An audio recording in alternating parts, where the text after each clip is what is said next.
So it wasn't all that long ago that we were doing shows and having conversations, both here on Disgruntled and over on Rumble on the Richard Leonard Show, about a recruiting crisis.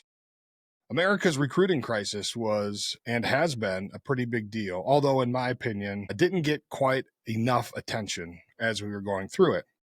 But today, we got a big win. It seems as though the United States Army has absolutely demolished their recruiting goal for fiscal year 2025. It was put out not too long ago. And to be quite honest, I had to read it a couple times, read the headline of the article a couple of times. If I am not mistaken, back in late 2022, early 23, somewhere around there, we were talking about how the United States Army in particular had missed its recruiting goal by 15,000 recruits. The United States Army was 15,000 soldiers short, which, if you're not aware, you can probably imagine that that's not a very good look. It's not a very good thing. The only branch of service at that time that had even met their recruiting goal for the fiscal year was the United States Marine Corps, which is great. We had people that were interested in joining the Marine Corps, clearly, but weren't interested in the Army. They weren't interested in the Air Force, and they weren't as interested in the Navy. And I think that we could probably have a pretty interesting discussion about why that was. And we have had that discussion. I don't know that we need to beat that horse. I think everyone kind of knows. But what was the difference? What was the difference between recruiting under the previous administration and recruiting under this administration? Well, I've compiled a little bit of data here just to kind of put out to you and go over. And of course, I have my own opinions, which I like to insert every now and then from time to time. So let's go through it. But first, I think the first thing that we need to do is talk about the numbers, right? It is June 2025. Keep in mind when we're talking about this that the fiscal year for the United States government and the military starts in October. October 1st is the new fiscal year every year. So for fiscal year 2025, we have about 4 to 5 months left, something like that, before the end, and we enter fiscal year 2026.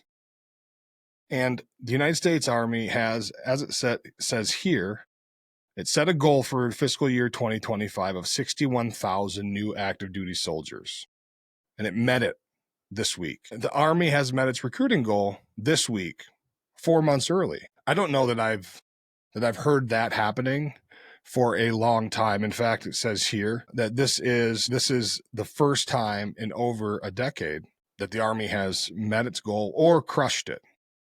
And so I guess we can't say yet, as of right now, at the time we're recording this show, that they've crushed it, because they just met it this week. But we still have 4 months left. But why was recruiting failing? I think we could probably pull out some pretty fair reasons to discuss. The pandemic probably was a huge factor. The United States military and the government were kicking soldiers out of the service for not taking the vaccine. Many people put in for religious exemption, which I think worked pretty well for folks in the beginning of all that mess. But it seemed as though they got hip to it, right? And these religious exemption requests were getting denied hand over fist, which also was something that just is, I mean, what do you do, right? I think that people had a real fear about losing their time, the time that they've already put into the military. They were scared because it's kind of a shitty feeling, I'm sure, to get 15 or 18 years or even 14 years, I suppose, or even 5 years. Any amount of time you've put in is a sacrifice. To lose all of it because you don't believe in a shot. You don't believe in the narrative that's being pushed over and over and over again, and then being used to intimidate you to take this thing or lose what you've worked for. And so I believe that they scared a lot of people into taking the shot, and they did, to stay and keep their retirement benefits, keep their paycheck, keep their livelihood. That was pretty shitty. And so our young people were watching. The parents of all these young people were watching, of course. And I believe that parents all over this country were probably talking to their children who had expressed interest in the military and telling them, well, you know, I don't know if I would trust it. And some were super upset. Some were very pissed off, extremely pissed off. F the military, F the government. You're not going. I don't support it. And so many kids probably didn't. But it seems now that we have a whole slew of young people who are energized about serving in the United States military once again. It's good to see. Other reasons, like we have here outlined, obesity, the health, and just the day-to-day goings-ons of young people in this country. They didn't qualify. They were too fat. They were out of shape. They couldn't pass the test. They couldn't meet the standards. And I'll tell you, as a person who served for 19 years in the United States military, I had my struggles with weight and making it and meeting the standards. And there was many times I fell short. But for whatever reason, I had leadership that saw my value, I think, within the unit and on the team, and probably gave me more free passes and more motivation to be better than I probably should have gotten. And I'm grateful that I had those people around me. And so I get it. I understand that it's a struggle, but they didn't meet the standard. They weren't letting folks in. The other thing that's been talked about is education standards. The amount of young people in this country who couldn't pass the ASVAB test, that didn't finish high school, I believe is a lot more tragic than we care to discuss, that we care to talk about. And I think there's some pretty good proof of that, and there's some pretty good data on that. If we look at where we sit scholastically, it's a good word. Wow, I can't believe that I thought of that word off the cuff. But if we look around the world at the different markers of an educated person, we're not very high on the list. We're not high on the list for math. We're not high on the list for reading comprehension. We're not high on the list for many things.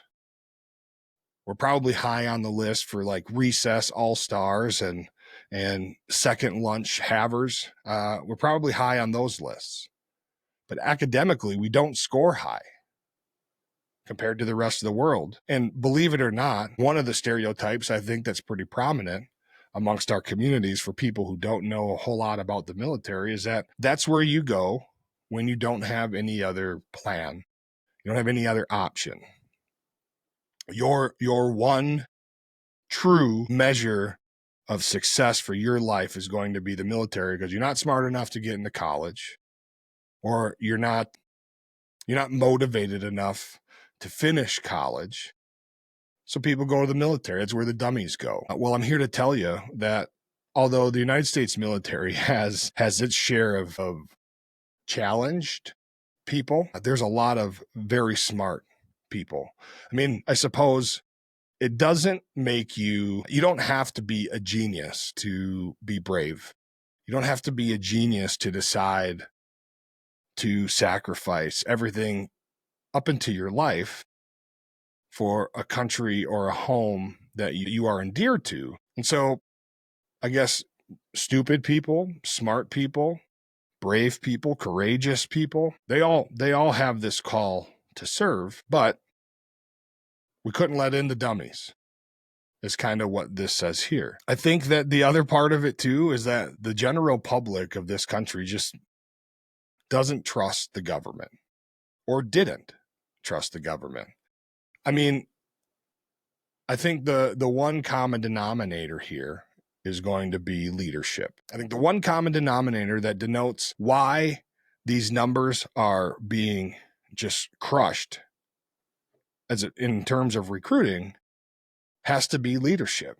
all the changes that have come mostly to the military have all come in recent months. And I think that when the last fiscal year started, last October, we were at that place where I believe that most everybody, and maybe there was a lot of folks still on the fence, but I believe at that point, most everybody probably had made a decision about how their vote was going to be cast. And I think that personally, what really shifted the tides, I believe, for President Trump was the day that he got shot.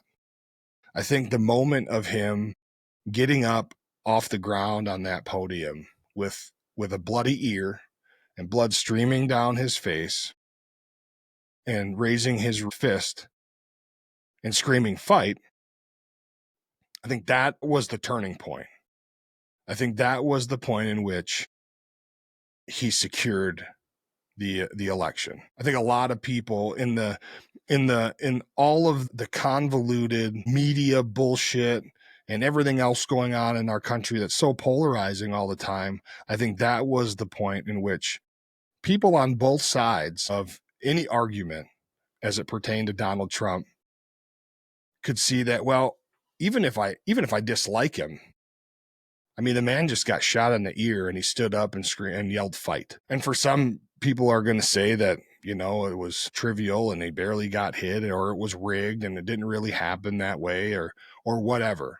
And maybe all of those narratives are true one way or another. But personally, I think that's where he won it. And then he just proceeded to do the same thing, put out the same narrative, say the same words, talk about the same people, and make all the promises that he made. And one of the promises that he made and the things that he talked about was making our military strong, because it wasn't. And we were losing people at record numbers. We had trannies on the front page of a couple different branches, social media pages, and doing some recruiting junkets to go out and find other trannies to join the military.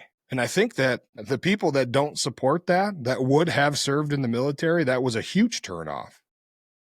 If this is what my government is trying to recruit into the profession that I want to be in, and I don't agree with it, I'm not going there.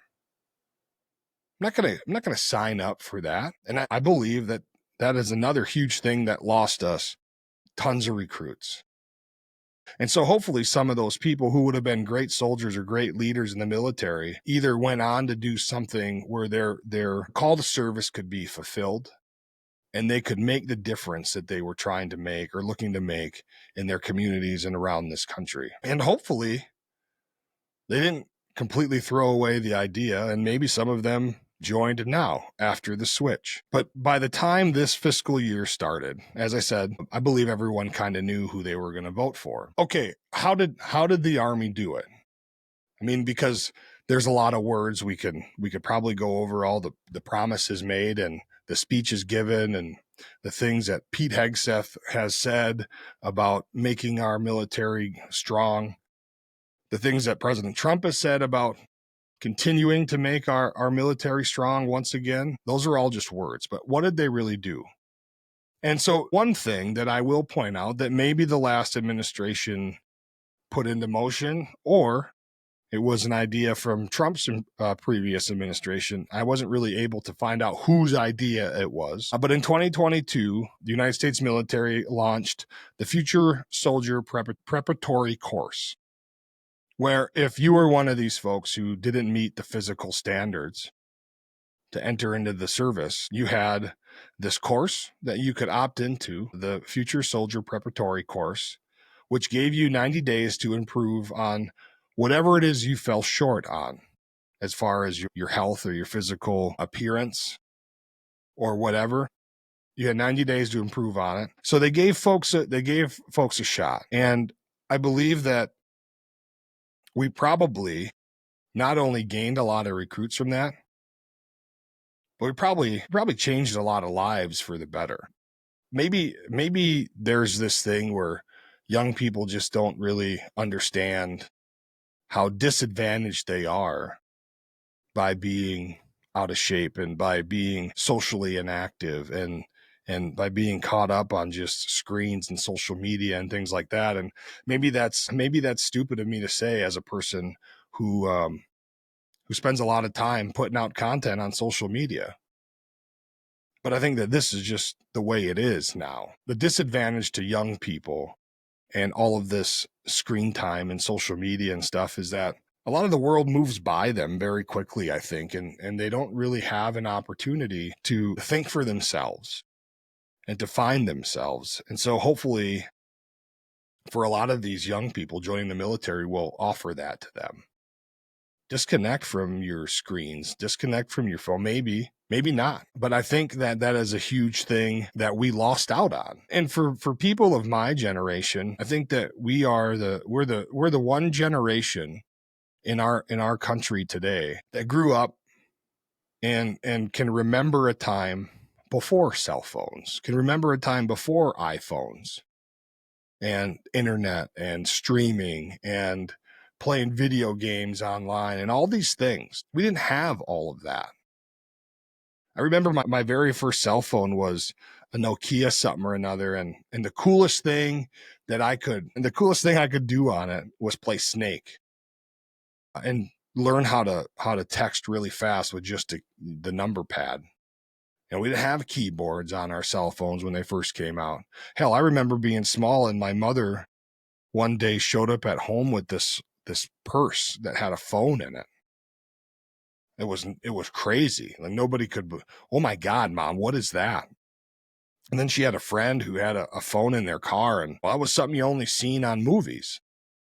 And shit, now we have laws that nobody can drive while holding a cell phone, which is great. Keep people from killing one another. But if you would have told me at 13 years old, 14 years old, that was going to be a very prevalent thing for us in just 25 years or 30 years. Well, at 14, who knows what my thought would have been, but most people would have said, not a chance. How are they going to do that? How does that work? It was a mystery to us that the purse cell phone, how does that even work? Satellites, I don't know. Satellites do that? And all these towers everywhere and blah, blah, blah. For us, it seemed like something that was out of reach. You got to be a rich person to get all those things. And then it wasn't very long until everybody had them. The other way that they accomplished this goal was apparently structured changes in target demographics. They shifted from high school only outreach to adults in college, community programs, and even the workforce. And they changed online targeting, and recruiters were given more tools and incentives to hand out. And so we'll get to that next, but this initiative to change from only high school kids, recruiting only high school kids to going into colleges and reaching out to other community programming was a pretty good idea. I guess I don't understand why they didn't do it sooner, but I think it's interesting because you get people who go to college, for example. Maybe college isn't what they thought it was going to be. Maybe it was a little bit tougher than they imagined. And I think that folks just stay. They stay in these places and they keep doing these monotonous things that aren't their cup of tea, but hell, man, I'm in it now. I'm here. I started it. I might as well finish it. Don't necessarily like it, but what am I going to do? I've invested all this money, or I've taken out all of these loans. They just kind of stick with it. And so I think putting a recruiter here and there probably was a good technique. Some folks who maybe didn't really want to go to school but their parents were making them, or they thought it was the right path, even though it wasn't for them. This gave them an out. And I think also at a time where I think it's a common thing that young folks skip around at jobs. I mean, I know I've had a lot of jobs in my life, but I think it's rare that you find people that leave high school, maybe go to college, maybe don't, go to trade school, find a job, and then that's where they stick for 30 years, and then they retire, and they live out the rest of their days doing whatever it is they want to do with their time. I just don't think that that's very common anymore in our younger generations. I think that they get bored, or They just don't have the skill set. I don't know that our education system is all that great and that our children are being taught a whole lot of life skills. And so what are they to do? What are they to do next? So targeting those folks, I think, is a very good idea. Because you never know where you're going to find somebody. And it's always been a good technique for me to have the mindset when I'm doing a job that is providing some kind of service, whether it's like retail sales or working with homeless veterans to get them off the street, or to talk to veterans about finding employment or a better job or any job. You got to meet them where they're at. And so doing these things in the recruiting game, by going out to unconventional places to find people where they're at and offer them a different way of life, a new team, maybe a better paycheck, whatever it is that they see as a positive, and then offer it to them. But not only were they going out to unconventional places to recruit, the government was giving out, and still is, pretty handsome enlistment bonuses. And I'll tell you, when I enlisted in the Army, I got I think it was $6,000 enlistment bonus. Now they're handing out 15, 20, some as high as $50,000 to enlist in the United States military. And if I had to guess, I didn't do the research, but if I had to guess, those jobs are going to be IT type of jobs, medical jobs, things of that nature. I'd be really surprised if there's super large bonuses for combat jobs. I'm sure that the high bonuses go to the skilled trades. Maybe even engineers, vertical engineers who can build buildings and houses and make roads and all of those things, construction. It's all very important on the battlefield. Maybe those guys are getting good bonuses. I'm not quite sure. But then also there's this talk of college tuition, go to school for free. You don't have to pay for housing. You can probably move up in the ranks pretty quick. You probably get some pretty quick promotions if you can pass the PT test and you can show up on time and be semi-proficient at the very least at your work. These things all make it attractive. And maybe there's also the elephant in the room is just this newfound pride in America. There's this newfound hope maybe for a lot of people that now that we have some leadership who seemingly cares more about the day-to-day goings-ons of the American people than the previous leadership did, whether they're doing a great job or not, or they're right or they're wrong, I think that young people and people all over this country are re-energized with some hope. Maybe they're excited. I mean, hell, I guess it depends on who you ask, right? I mean, it's a crapshoot.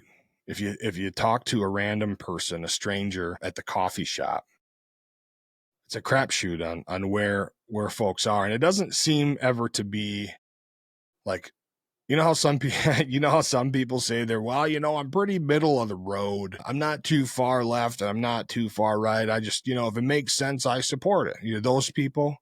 Well, when you get to really talk to them, they do choose a side. I think most people do choose a side, whether it's extreme or not. I think there's extremes on both sides, but I don't necessarily anymore buy this idea that people are middle of the road. It never works out that way when you have a real conversation with somebody. Everyone picks a side. That in itself is probably pretty normal. But also, what are recruits saying? And I was talking with Jason on the phone earlier, and he has a friend who is still in the military and is a recruiter. And I'm going to reach out to this guy and ask him, well, what are these people who are joining? What are they saying? Like, because recruiters they got to ask those questions, right? I would assume that they're asking people, well, what is it? Why do you want to join? What do you want to do? And why is this important to you? I'd love to hear the answers. And I'm sure they're all over the board. I'm sure you get my great grandfather and my granddad and his brother and his cousin and my dad and my three uncles and my aunt and my mom and her brothers, they all served. So it's the family business.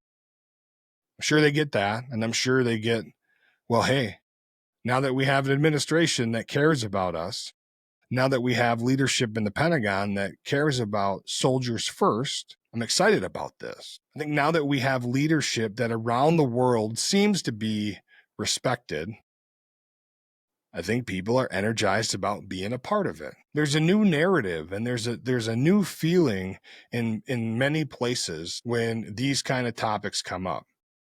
For a long time, it wasn't a whole lot of excitement.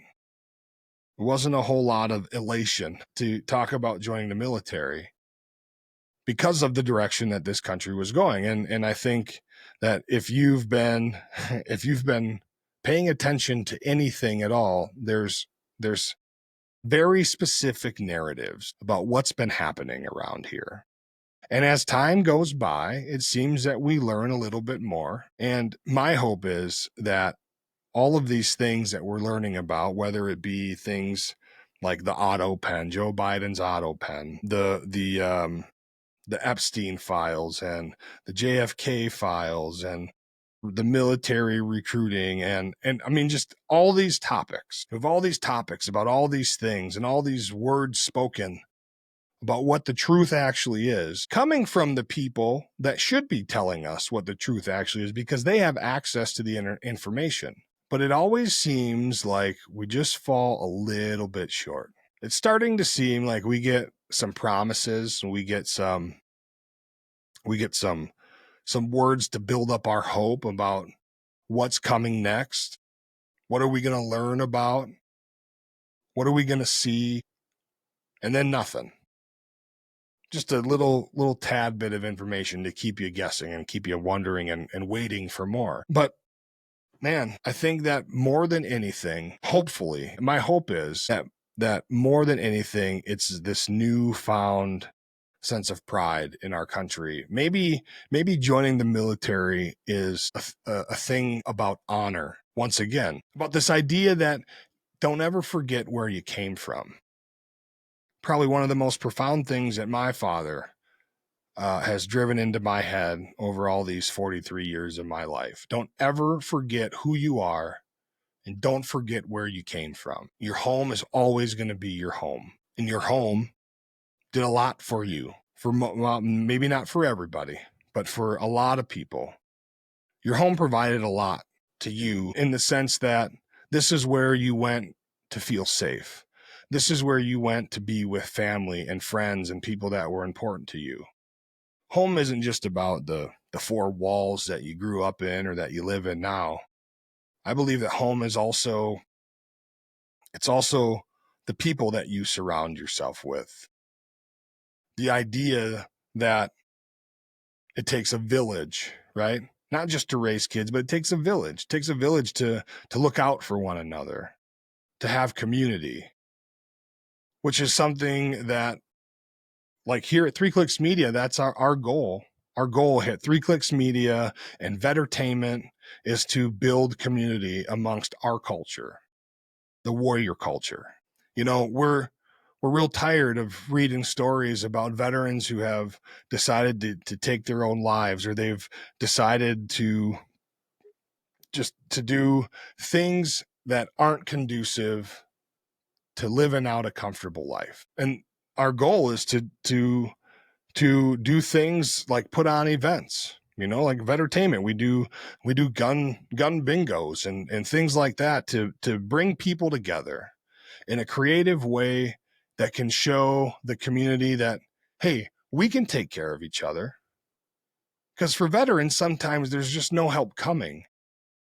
And it's up to us to look after each other, to provide a place where veterans can go and ask for help, or just go and sit down and have some coffee and some fellowship with other dudes and ladies that just might understand where they're coming from.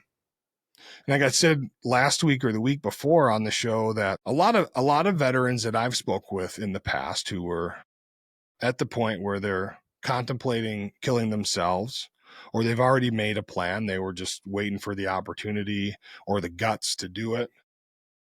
They just needed someone to talk to. They needed community and fellowship. And maybe that's something that we as veterans can provide for each other. I mean, hell, man, sometimes it's a lot of fun. It gets interesting. It gets quite interesting. We have a very, very specific way of speaking. We have a specific way of taking care of each other, if you will. Sometimes it's harsh, sometimes it's brash, but that's what we understand. And so either bridging that gap or ignoring that gap and sticking together, I think is important. I think it's important to help combat these issues. And so all of that said, go around the block to go across the street. Maybe joining the military is more about honor again. It's more about doing the right thing and securing a safe place for everybody at home and being a part of it. Of course, no one person can do it alone, but being a part of that movement and that transition back to something great is maybe something people really want to be involved in. They want to be a part of it. And I guess who can blame them? Now, of course, there are critics, and there always are going to be. Some say that the United States government is buying soldiers by offering these big bonuses and promising different benefits to being in the military. And to that I say, well, duh. Of course it helps. Of course it helps. But people will say that it's not sustainable. This recruitment uptick is not sustainable. The blowing up of the recruiting crisis is not sustainable. And maybe they're right. Maybe they're right. Maybe they will get enough people eventually in the next few years that they don't have to recruit as vigorously. Maybe it's not meant to be sustainable. Maybe it's meant to get our numbers back to normal level again and then go on maintenance. Maybe we don't have to have as many recruiters. Maybe we don't have to have as high a bonuses to get people to serve. But I think we were at a place where we had to do something. And if you're one of those people who was on the fence about military service for whatever reason, and then found out, well, I could go and I could learn some new skills. Maybe there's a job in the military that transfers into a pretty civilian job. Maybe I can learn those skills for free. And, well, I shouldn't say for free because it's not free. You pay for it. But when you get to learn your skills and you become proficient and you become an expert in your field, and then all of a sudden your contract's up and you may or may not decide to re-enlist. And if you decide to not re-enlist and enter the civilian world as a veteran, well, guess what? Now you have all the skills. If you're an IT person in the military, now you have all these certifications that you've had the opportunity to learn and obtain and keep current, all on the government's dime. And you got all the experience to go with it. It makes you highly marketable in the civilian world. So maybe that's a draw. But this whole idea that it's not sustainable and that we're buying soldiers and this and that and the other thing. Well, you got to do something. You got to do something to get people in the door. And they also talk about retaining these people. And I'll tell you what, when I originally decided to join the United States military, it wasn't something that I really, really wanted to do. In fact, I can remember being in the garage with a pretty awesome dude who was a good mentor to me and still is in some ways, and having a talk with me about where I was going to go with my life and what I was going to do. I was at a point where if you've watched this show for any length of time and you did happen to catch the interview I did with my dad, this was about the time where my dad took my car from me when I was a lot younger. I didn't own up to the things that I said I was going to do to keep the car. And so he made me come drop it off to him, and he kept it. And you know what? I think he drove it for like another 3 years before it died. He never offered it back to me, which I think, looking back on it now, really taught a lesson. But it was at that point where I was stuck in a pretty rural area, living with some family, and I didn't have a job. I didn't have a car. I was like 40 minutes or so from like all of my buddies and people that I knew. So nobody was really looking to drive to pick me up, to go hang out and then drive me back home. None of us really had gas money like that even. And so I was in a pretty shitty spot. And this gentleman poured me some wine as we put together or attempted to, or saying that we were putting together birdhouses and painting them and shit like that. I just recommended to me, like, hey man, why don't you just go talk to him? You can take our car tomorrow, drive down, go see so-and-so, and just talk to him about the military. Like, what do you got to lose now? And I think that people were concerned about the path that I was on. And to be honest, at that point in my life, I was pretty uncertain about what my path was going to be also. And I did. And I went down, I talked to the guy. They got me all excited. They lied to me about what I was going to be doing, but we won't throw any shade now. It's been a long time. But it ended up being probably one of the most pivotal decisions in my life that I've ever made. And I can't say that I'm real sure of how my life would have ended up had I not decided to join the military. The structure is something I probably needed a whole lot. The belonging to a team and things like that was probably something I needed at that point. And I was just real grateful. Eventually I was real grateful to be there, but I wasn't going to quit. I decided to start it and I was going to finish it. And I say all that to say, for people who join the military and sometimes decide that this isn't my thing, this isn't for me, I don't know, I want to quit so bad. My advice always to folks is to just fucking hang in there, man, because eventually you're going to learn to love it. It becomes part of your identity, of course, but it just becomes a way of life. And then there's a lot of things that I did in the military that I don't do anymore. I like cut my hair and wake up early and shit like that. I don't do that anymore, but the main values that were taught to us in the United States Army are something that I still incorporate into my life daily. And I'm glad that I stayed. I'm glad that I put in as much time as I did. I wish I could have put in more. I miss it. But it becomes part of who you are and your way of life. Politics and public perception. Some people credit the Trump administration. The critics will say, well, the recruiting was ramping up in 2024. And like we discussed earlier, I believe by mid to late 2024, if not sooner, people were pretty dead set on who they were going to vote for. I don't know that it was close enough to make an accurate prediction up until later on in the election cycle, but I think that it's like this, at least how I perceived it. Think about Tiger Woods, right? When Tiger Woods is playing golf on, let's say the Masters is on, and Tiger decides he's going to play in the Masters, he's feeling good, his game is looking good, his swing is on plane and great. Whether he wins, whether he even makes the cut of the Masters or not, a lot more people are watching. A whole lot more people. The PGA is making a whole lot more money. The other golfers are going to make a little bit more money.